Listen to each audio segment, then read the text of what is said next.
네, 안녕하세요. 12월 11일 수요일 짱목과 말씀 수다의 시간입니다. 오늘 우리에게 주신 하나님의 말씀은 요한일서 5장 13절부터 21절의 내용의 말씀입니다. 하나님 말씀을 보시겠습니다. 내가 하나님의 아들의 이름을 믿는 너희에게 이것을 쓰는 것은 너희로 하여금 너희에게 영생이 있음을 알게 하려 함이라. 그를 향하여 우리가 가진 바 담대함이 이것이니 그의 뜻대로 무엇을 구하면 들으심이라. 우리가 무엇이든지 구하는 바를 들으시는 줄을 안즉 우리가 그에게 구한 그것을 얻은 줄을 또한 아느니라.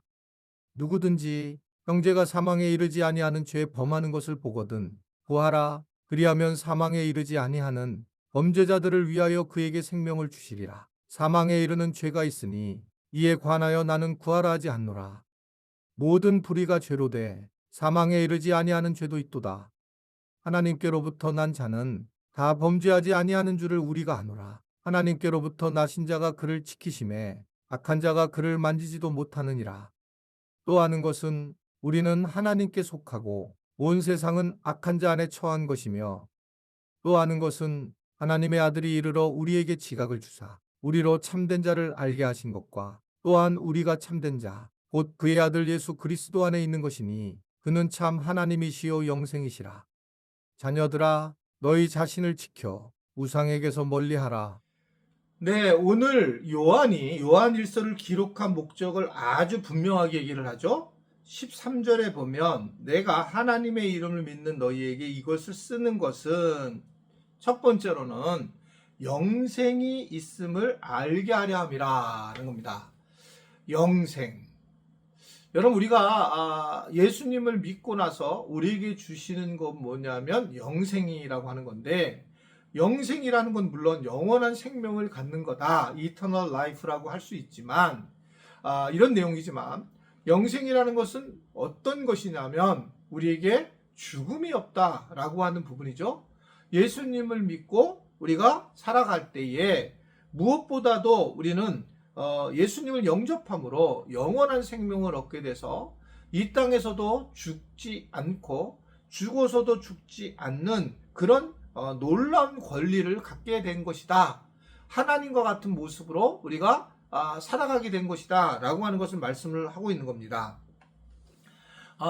가장 이 땅에서 무서운 게 뭡니까? 결국 죽음인데, 이 죽음을 우리가 어떻게 이겨야 되느냐? 사실은 우리가 죽는 것이 아니라고 하는 것을 예수님을 믿는 사람들에게 얘기하는 거죠. 예수님 우리에게 영생을 주노니 라고 말씀을 하면서 우리가 그 영원한 생명을 갖고 이 땅에서 구원의 은혜를 누리고 또 죽어서도 구원의 은혜를 누린다 라고 하는 것들을 이야기를 하는 겁니다. 그러니까 이 영생은, 요한은 영생이라는 단어를 쓰지만 마태나 마가나 누가는 구원이라는 단어로 이것을 많이 쓰게 돼 있어요. 그러니까 영생을 얻다는 것은 우리가 이 땅에서 구원을 받고 죽어서도 구원을 받는 자로 살아가는 거다. 세상에 이런 일이 어디 있겠습니까? 이제 이 어느 정도 나이가 먹어가면 죽음이 상당히 가까이 와 있는 걸 느낍니다. 그리고 예상보다 이 나이가 먹어가면서 이 삶에 보는 눈이 많이 달라지고 이 가치를 갖는 것도 정말 달라져요.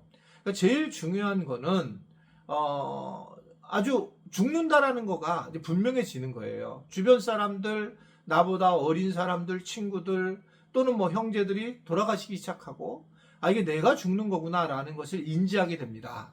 그러다 보니 두 가지가 나오는데, 하나는 그냥 내가 어차피 죽을 텐데 세상에서 마음껏 놀다가 죽겠다라고 하는 분들도 계시고, 어떤 분들은 더 내가 이제 이 죽고 난 다음에 하늘나라 갈 텐데 하나님 앞에 쓸 때에 부끄러움이 없는 내가 구원을 받기 위해서 최선의 마지막 노력까지 다하는 그런 자세로 또한 신앙생활을 하는 분들이 있어요.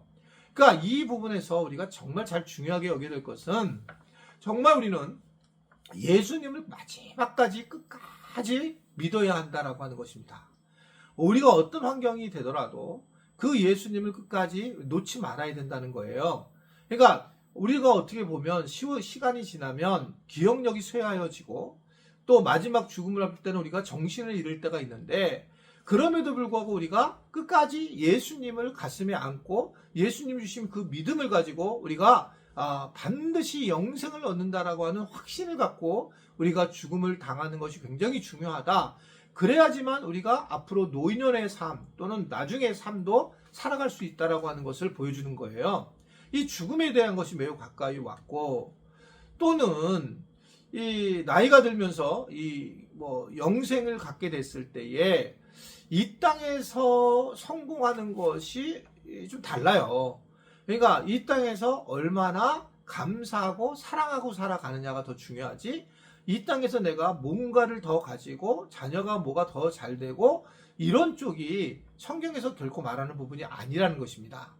그러니까 나도 여기서 살아보니까 그저 내가 이 땅에서 감사가 많아졌고, 그리고 내가 그냥 사랑하는 마음들이 많아지고 최대한 사랑을 하고 왔구나 라고 생각을 해야지, 내가 무엇인가를 이루고 어떤 것을 해나갔다 라고 한다면 그것은 상당히 위험한 거고, 그리고 어떻게 보면 마귀적이고 정욕적이다 이렇게 생각할 수가 있어요.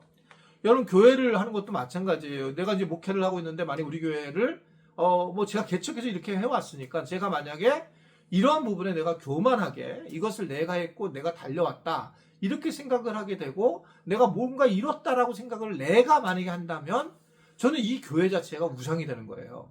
그러니까 결국은 우리 교회도 하나님이 하셨고 내 힘으로 이게 가능할까? 이런 생각을 하고 하나님 앞에 기도하고 감사해야 된다는 거죠. 마찬가지죠. 이게 사실 오늘 이 말씀 수다 듣는 분도 제 말씀 수다를 뭘 들을 수가 있겠어요. 잘하는 분들도 많은데. 근데 왜 이런 교회, 우리 교회 와서 예배도 드리고 제 설교도 많이 듣고 이 말씀 수다도 왜 듣겠습니까? 제가 훌륭해서겠어요? 저는 저렇게 그렇게 생각하지 않아요. 그것은 정말 주님의 은혜로서 함께 말씀을 만나는 사람들이 되었기 때문에 이러한 관계를 하는 것이 아닌가라고 하는 것을 생각을 하게 된다는 것입니다.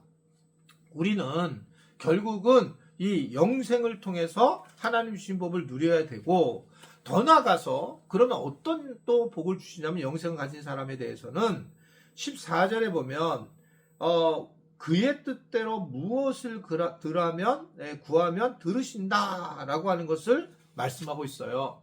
그러니까 영생이 우리에게 준 구원이 준 은혜는 뭐냐면 하나님을 아버지라고 부를 수가 있게 됐다라고 하는 사실이에요. 마태복음에 의하면.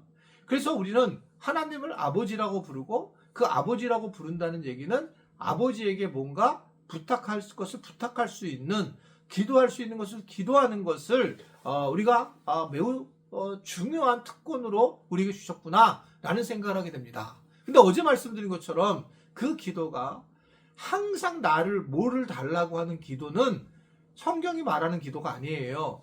오늘도 그 얘기잖아요. 그의 뜻대로 구하는 것. 하나님의 뜻 안에서 구하는 기도가 있어요. 그러한 기도를 구하는 거죠. 예를 들면, 아니, 저분이 정말 예수님 안에서 구원을 받기를 원합니다. 저분이 마음의 평강을 누리기를 원합니다. 저분에게 물질을 허락하셔서 물질의 은혜를 입기를 원합니다. 이건 괜찮아요. 근데 내가 나에 대해서, 예를 들면 물질적인 거나 나에 대한 것들은, 그래서 이제 여기서도 도고 기도가 중요하다는 게 나오거든요.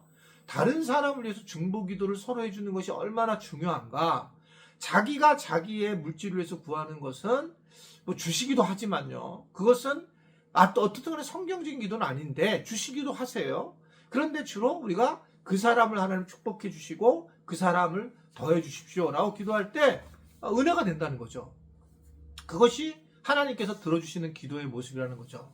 제가 이제 항상 헌금 기도를 드릴 때 제가 참 중요하게 여기는 게 이렇게 기도를 주로 하잖아요. 하나님, 오늘 헌금하신 분들이 더 헌금을 많이 하시도록 물질을 맡겨주시고 30배, 60배, 100배의 복을 내려주십시오. 이렇게 한쪽 기도하고, 또 한쪽은 비록 오늘 물질을 못 하시는, 헌금을 못 하시는 분들은 믿음도 세워주시고, 또 환경이 너무 돈이 없어서 못 드리시니까 환경도 세워주셔서 우리와 함께 하나님 나라를 세워갔으면 좋겠습니다. 이제 그렇게 늘 제가 그런 게 기도를 하고 있습니다.